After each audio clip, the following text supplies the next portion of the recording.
Now we move on to the approach to myopathy. How we will do myopathy? Now we have certain DDs, that is polymyalgia rheumatica,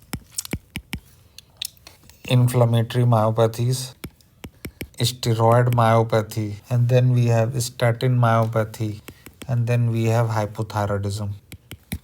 So remember that in polymyalgia rheumatica, ESR is raised, but until unless there is myopathy word there, then creatinine kinase will not rise, except the only exception would be steroids, because steroids are in itself given for reducing the inflammation. So what will the ESR would be increased, this would be increased, but in rest ESR would be normal. But anything that have myopathy written in it except for steroid will have creatinine kinase rise, creatinine kinase rising. So all myopathy increase, but steroid we will leave.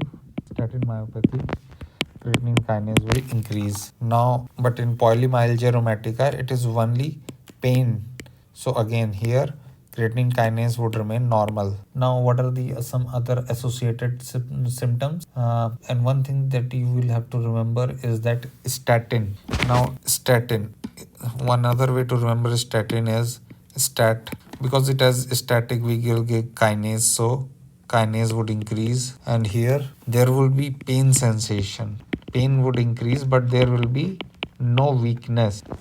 Now we move on to our inflammatory myopathies that we have remembered. See, inflammatory myopathies will see, because inflammation, see here, inflammation was going, and since inflammation is happening, ESR would also increase, creatine kinase would also increase. But you further go and divide this into dermatomyopathy, polymyositis, IM and inclusion body immune mediated necrotizing myopathy, anti-synthetase syndrome. Now we come on to the inflammatory myopathies. In this you have to remember that in dermatomyositis everything is perimysial, but in polymyositis and immune mediated. Now we move on towards the various inflammatory myopathy. You remember that dermatomyositis have perimysial, where all rest have endomysial, except remember anti-synthetase syndrome will have perimysial, and DMS. Just remember that for them CD4 plus are found in these dermatomyositis and anti-synthetase syndrome, and also rimmed vacuoles. Remember that in IBM what happens is that endomysial perivascular inflammation is all there, CD8 molecules, plus there is rimmed vacuoles. There are rimmed vacuoles. So whenever you see a rimmed vacuole, that is inclusion body. So remember that DM plus S is equal to CD4 plus perimysial. And also remember that DM has everything with P, poly, because he is a rich person. Perimysial, perivascular, and perifascicular. Now I'm going to discuss the arthritis now. In arthritis, how will you remember that? Often the question would be regarding gout and pseudo gout. And gout, remember that there would be rat bite erosion and Martel G sign. So gout will have Martel G sign. And also remember that a Martel G sign and have rat bite erosion. Now we have chondrocalcinosis, that is pseudo gout. In pseudo gout is seen. So often they ask in that what will appear in apple birefringence color. So remember it by TNM.